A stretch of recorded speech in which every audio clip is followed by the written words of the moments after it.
Comment est structuré un article scientifique? Allez, je vous explique ça step by step en prenant pour exemple une étude en électrophysiologie. Pour ceux qui ne me connaissent pas, moi c'est Anna. Je suis une ancienne étudiante en biologie qui aime vulgariser la science à travers des dessins. Alors pour commencer, une étude globalement est composée d'un abstract, une introduction, une présentation de la méthode, les résultats, la discussion et une conclusion. Avant même de lire le contenu d'un article, on va pouvoir d'abord voir le nom de la revue où il est publié. Ici, c'est Neurobiology of Disease, une revue spécialisée en neurosciences. La revue est intéressante car elle nous donne une idée de la qualité de l'étude. En fait, certaines revues publient tout, d'autres sont plus sélectives et soumettent chaque article à une évaluation rigoureuse par plusieurs experts indépendants. C'est ce qu'on appelle le peer review. Pour vous donner un exemple de revue très reconnue, on a notamment Nature, Science et Cell. Ensuite, on va regarder les auteurs. Les auteurs sont listés dans un ordre qui a une signification précise. Le premier auteur est celui qui a réalisé l'essentiel du travail concret et vers la fin de la liste, on aura plutôt les chefs de projet, les directeurs d'études. D'ailleurs, à la fin de cette étude, on a des détails sur les rôles de chacun dans cette partie. Pour rappel, et al est une abréviation du latin et ali et les autres. Quand une étude a beaucoup d'auteurs, on ne cite pas tout le monde à chaque fois et on écrit le premier auteur suivi de and al. Sous les noms des auteurs, on va aussi avoir les institutions de rattachement, notamment ici la Sorbonne Université, l'Institut du cerveau, etc.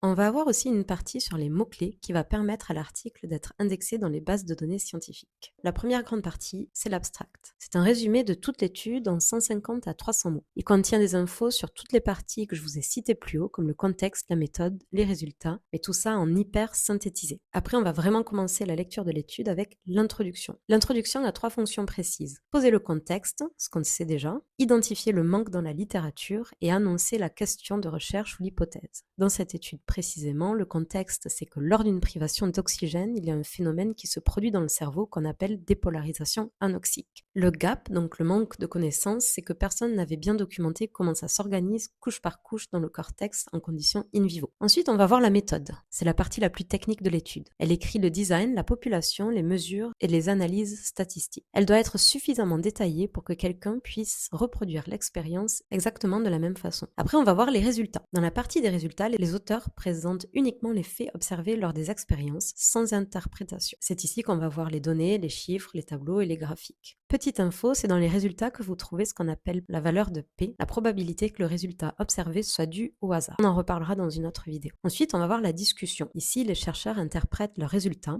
les confrontent à la littérature existante et mentionnent eux-mêmes les limites de leurs études. Puis on va avoir la conclusion. Il s'agit de quelques lignes qui résument la réponse à la question de départ et qui ouvrent sur des perspectives futures. Par exemple ici, les auteurs concluent que comprendre pourquoi certaines populations neuronales sont plus vulnérables à l'anoxie est un défi majeur pour la recherche future et que c'est un domaine de recherche intéressant pour identifier des médicaments neuroprotecteurs qui permettraient de limiter les dégâts d'une privation d'oxygène sur le cerveau. En fin d'étude, on va avoir les références bibliographiques. C'est la liste complète des études citées qui permet de remonter aux sources et de vérifier si les auteurs s'appuient sur des travaux solides. J'espère que cette vidéo vous a plu. Bisous!